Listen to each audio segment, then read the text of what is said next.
In today's video, I'm going to teach you how to add music to Steam Music.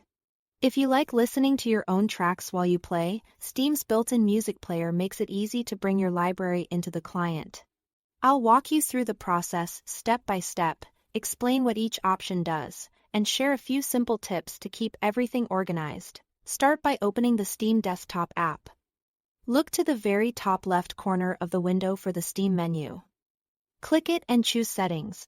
This is where Steam keeps all of its preferences, and it's the quickest way to get to the music features.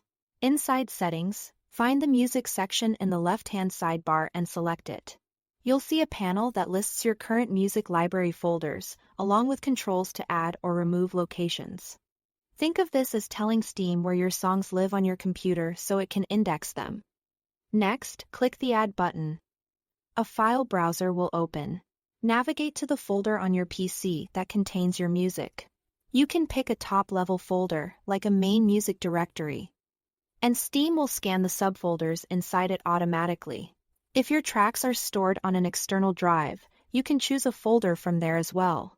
Just remember that Steam can only access that music when the drive is connected. After selecting the folder you want, confirm your choice to add it to Steam's list. When your folder paths are in place, click Scan Now. Steam will look through those locations and detect compatible audio files. It reads the tags embedded in your songs to organize them by artist, album, and track title. So your library feels familiar right away. If you've got a lot of files, give it a moment to finish. Once the scan completes, your music will appear in Steam's Music section, ready to browse and play. A couple of quick tips to keep things tidy. Choose a single master folder that holds all your albums to avoid duplicates. And make sure your files use common formats like MP3 or FLAC.